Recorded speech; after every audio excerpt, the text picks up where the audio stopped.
Olá, boa tarde, graça e paz, amém? Chegamos a 1 Coríntios capítulo 3 e Paulo vem trazer aqui um ensinamento interessantíssimo, amém? O verdadeiro crescimento espiritual necessita da palavra de Deus. Em contraproposta a isso, o espírito mundano vai sempre levar a dissensões, a divisões, a facções na igreja. Então é interessante, Paulo começa dizendo assim: eu, irmãos, não vos pude falar como a espirituais, mas como a carnais, como a meninos em Cristo. Com leite vos criei e não com manjar, porque ainda não podeis, nem tampouco ainda agora podeis. Porque ainda sois carnais, pois havendo entre vós, veja bem o que caracteriza uma pessoa carnal: invejas, contendas e dissensões. Não sois carnais? Porventura carnais, e não andais segundo os homens? Porque dizendo um, eu sou de Paulo, e outro, eu de Apolo, porventura não sois carnais? Porque quem é Paulo e quem é Apolo, senão ministros, pelos quais creste conforme o que o Senhor deu a cada um? Eu plantei, Apolo regou, mas Deus deu o crescimento. Pelo que nem o que planta é alguma coisa, nem o que rega, mas Deus que dá o crescimento. Ora, aquele que planta e o que rega são um, mas cada um receberá o seu galardão segundo o seu trabalho. Veja o que Paulo está dizendo aqui, né?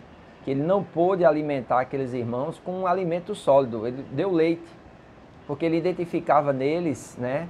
Não que houvesse um crescimento para a salvação, mas uma falta de renovação da mentalidade e da mente e um comportamento carnal que estava fundamentado em cima de invejas, contendas e dissensões. Você é uma pessoa contenciosa, que gosta de contender? Você é uma pessoa que gosta de promover divisão, facções, partidos? Você é uma pessoa invejosa? Isso precisa ser transformado na sua vida, amém?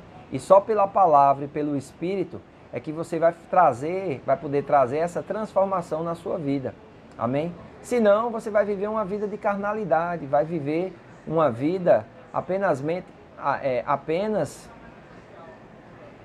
humana, religiosa, sem fruto. E essa não é a vontade de Deus para as nossas vidas. Amém? Com relação aos ministros, é interessante o que Paulo diz aqui. Ele diz aqui, olha, não é importante quem planta, nem é importante quem rega. Mas quem é importante mesmo é Deus, que dá crescimento.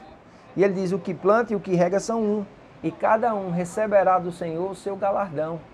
Então Deus promete galardoar cada ministro, amém? Mas é importante que cada ministro não se aproveite daqueles a quem eles ministram para fazerem prosélitos seus, para fazerem pessoas subservientes à sua vontade, ao seu governo ou ao seu poder. Então é muito importante nós entendermos isso, que nós que ministramos a palavra de Deus passaremos numa peneira mais fina, amém? Ou seja, nós também prestaremos conta pelo serviço que nós estamos fazendo. E é importante fazer o serviço com fidelidade. É importante estabelecer a doutrina correta e ser um exemplo para o povo de Deus. Amém? Porque Paulo diz, olha, porque nós somos cooperadores de Deus, vós sois lavoura de Deus e edifício de Deus. Segundo a graça de Deus que me foi dada, pus eu como um sábio arquiteto fundamento, e outro edifica sobre ele. Mas veja cada um como edifica sobre ele, porque ninguém pode pôr outro fundamento além do qual já está posto, o qual é Cristo Jesus. Então Paulo vai falar aqui sobre o edifício de Deus, e ele usa de forma interessante, do versículo 5 até o 17, essas três metáforas, amém? Três ilustrações colocam os líderes religiosos, nos quais os coríntios se gloriavam, na perspectiva adequada, né? Sois lavoura de Deus, primeiro exemplo, tirado da agricultura. Mostra sua igualdade essencial, mas ressalta que eles não têm nada do que se gabar. Pois o crescimento quem dá é Deus. O que é que os ministros fazem? Somente plantar e regar. Então, eles precisam plantar e regar, exercendo fé, que Deus, pela sua fidelidade, vai dar o crescimento. Amém? Então é muito importante nós entendermos isso. Louvado seja Deus. Amém? Então, eles tiram recompensas individuais, mas em termos de mestre e servidão, eles são um só. O segundo, edifício de Deus.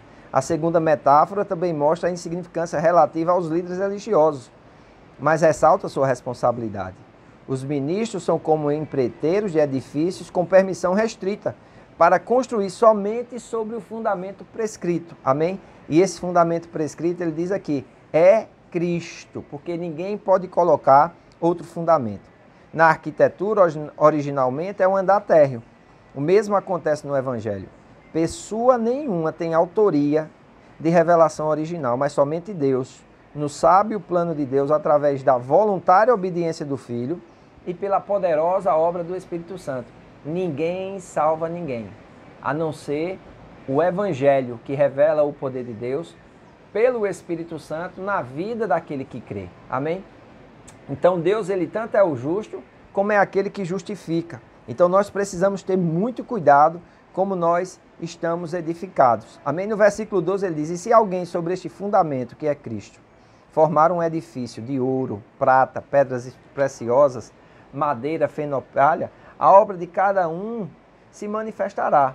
Na verdade, o dia a declarará, porque pelo fogo será descoberta, e o fogo provará qual seja a obra de cada um. Se a obra que alguém edificou nessa parte permanecer, este receberá galardão. E se a obra de alguém se queimar, sofrerá detrimento. Todavia, o tal será salvo como pelo fogo. Então é muito interessante nós entendermos isso aqui, porque existem 6 elementos da construção. 3 deles, Paulo chama de prata, ouro e pedras preciosas. Os outros 3, feno, madeira e palha. E o dia, você pode ver se o dia aí é com D maiúsculo. Está falando no dia da prestação de contas. Está falando no dia que estaremos diante de Cristo, diante do seu tribunal, para sermos julgados. Isso aqui não tem nada a ver com a salvação, mas são galardões que os ministros irão receber pela sua fidelidade. Ou não, porque se o que ele edificou foi pedras preciosas, ouro e prata, quando é colocado esses elementos no fogo, purifica ainda mais.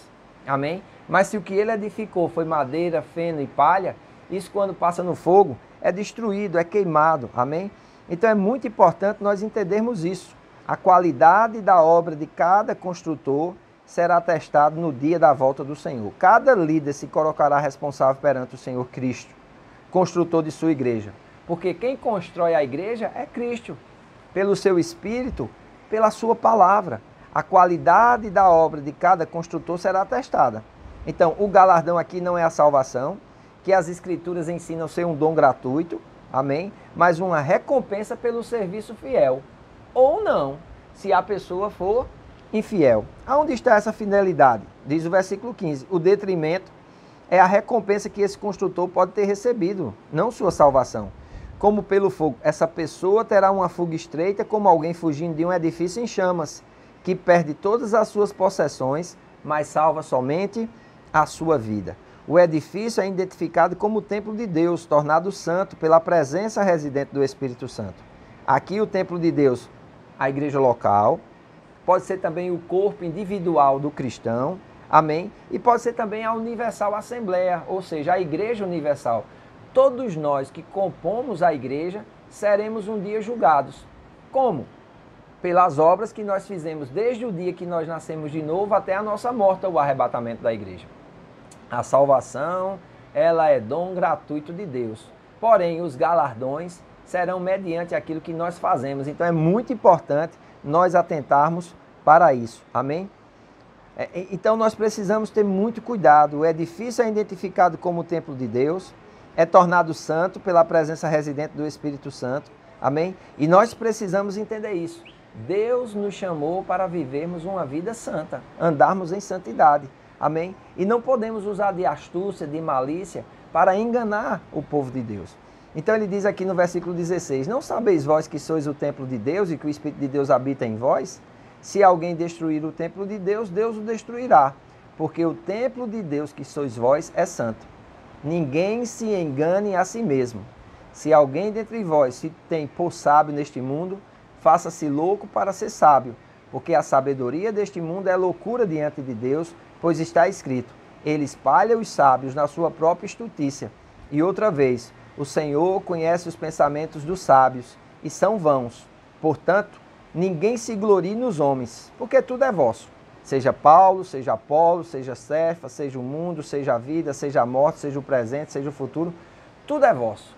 E vós de Cristo, e Cristo de Deus. Amém? Então que você possa meditar nessa leitura e que você possa tirar daqui os ensinamentos necessários. Aqui está uma palavra conclusiva quanto o pensamento de divisão, quanto o pensamento exclusivista, o pensamento de se achar melhor. Ele diz, tudo é vosso. Os apóstolos foram dotados, não para que os coríntios o servissem, mas para que os apóstolos pudessem servir os coríntios. A súplica é para todos os crentes verem que os líderes que receberam são de Cristo, e assim não devem ser colocados uns contra os outros por aqueles que os recebem. Amém? Mas devem ser colocados no seu devido lugar. Você deve ter honra para com o ministro que pregou para você, mas ele também tem que ter honra com relação a você e lhe servir da melhor maneira, com o melhor ensino e dando o maior exemplo. Amém? Se esse ministro se desvia da palavra de Deus e não tem uma vida exemplar, ele está construindo sobre madeira, feno e palha, e o seu galardão poderá ser perdido. Porém, ele será salvo, todavia como pelo fogo. E Deus te abençoe.